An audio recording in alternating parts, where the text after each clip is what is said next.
हारे का सहारा बाबा श्याम हमारा। खाटू श्याम जी को हारे का सहारा क्यों कहा जाता है, वो आज के युग में भी इतने प्रसिद्ध क्यों हैं, और साथ ही साथ कौन है वो खाटू श्याम जिन्हें आज भी हम लोग पूज रहे हैं, और उनका जो उल्लेख है हमें महाभारत काल से मिलता है।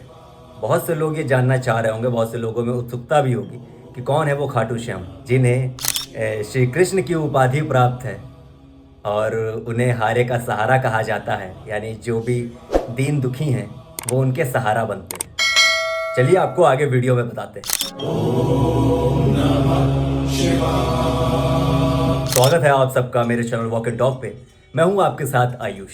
आज हम बात करेंगे अपने खाटू श्याम की, जिन्हें हारे का सहारा कहा जाता है। खाटू श्याम जी का जो उल्लेख है वो महाभारत काल से मिलता है। चलिए आपको पहले उनकी पूरी कथा सुनाते हैं। खाटू श्याम जी जो हैं वो वास्तव में बर्बरीक हैं। अब बहुत से लोग सोच रहे होंगे बर्बरीक कौन है। बर्बरीक घटोत्कच के पुत्र और जो गदाधारी भीम हैं उनके पोते हैं। यानी महाभारत काल में जब भीम और हिडिंबा का विवाह हुआ, उनसे उत्पन्न हुए घटोत्कच, और घटोत्कच ने जब विवाह किया तब उनसे उत्पन्न हुए बर्बरीक। बर्बरीक बचपन से ही अत्यंत वीर, परम शक्तिशाली और परम शिव भक्त थे, और उन्हें भगवान शिव से 3 अमोघ बाण भी प्राप्त हुए थे, यानी 3 अमोघ तीर, और उन तीरों की एक अपनी अलग खासियत थी। साथ ही साथ बर्बरीक जी को अग्निदेव से एक धनुष भी प्राप्त हुआ था। और वो जो 3 तीर थे, उन्हीं 3 तीरों की वजह से बर्बरीक को 3 बाणधारी भी कहा जाता था। उन 3 तीरों की शक्तियाँ कुछ इस तरह से थी कि जो पहला तीर था वो पूरे संसार को चिन्हित कर लेता था, दूसरा तीर जो था वो अपने दुश्मन को चिन्हित कर लेता था, और जो तीसरा तीर था वो अपने सटीक निशाने यानी लक्ष्य पे जाके लगता था, और पूरी की पूरी सेना कह लीजिए, पूरा संसार कह लीजिए, यानी बर्बरीक जिसको चाहते उसका विनाश कर सकते थे। फिर बर्बरीक को जब महाभारत युद्ध के बारे में पता चला तब उन्होंने एक प्रतिज्ञा ली कि जो भी महाभारत युद्ध में कमज़ोर पक्ष होगा वो उसी के ही साथ खड़े रहेंगे, उसी के साथ युद्ध में उतरेंगे। अब ये बात श्री कृष्ण को पता चल गई कि आखिर बर्बरीक ने इतना बड़ा जो प्रण लिया है, प्रतिज्ञा ली है कि वो कमज़ोर के साथ खड़े होंगे। तब उन्होंने सोचा कि अगर बर्बरीक महाभारत युद्ध में उतरेंगे तो सबसे पहले वो कौरव के साथ जाएंगे, क्योंकि पांडव के साथ भगवान स्वयं नारायण हैं, तो वो पांडव कैसे हार सकते हैं। तो बर्बरीक कौरव के साथ जाएंगे, फिर कौरवों के साथ जाके वो पांडवों को नुकसान पहुंचाएंगे, फिर जब पांडव कमज़ोर पड़ने लगेंगे तब वो पांडवों के साथ आके कौरवों को नुकसान पहुंचाएंगे। तो इस तरह से पूरे के पूरे महाभारत युद्ध का विनाश हो जाएगा और दोनों सेनाओं का नाश हो जाएगा। तो जो महाभारत का उद्देश्य था वो अधूरा रह जाएगा। तब श्री कृष्ण अपनी एक चाल चलते हैं। वो एक ब्राह्मण का वेश रखते हैं, और जब बर्बरीक महाभारत युद्ध के लिए निकलते हैं तब वो उनसे जाके मुलाकात करते हैं एक ब्राह्मण के वेश में। फिर जब ब्राह्मण के वेश में जब श्री कृष्ण बर्बरीक से मिलते हैं तब बर्बरीक उन्हें प्रणाम करते हैं, और जो ब्राह्मण यानी जो श्री कृष्ण है वो बर्बरीक से उनका परिचय जानते हैं। तब बर्बरीक बताते हैं कि मैं परम शिव भक्त बर्बरीक हूँ और मैं महाभारत युद्ध में हिस्सा लेने जा रहा हूँ।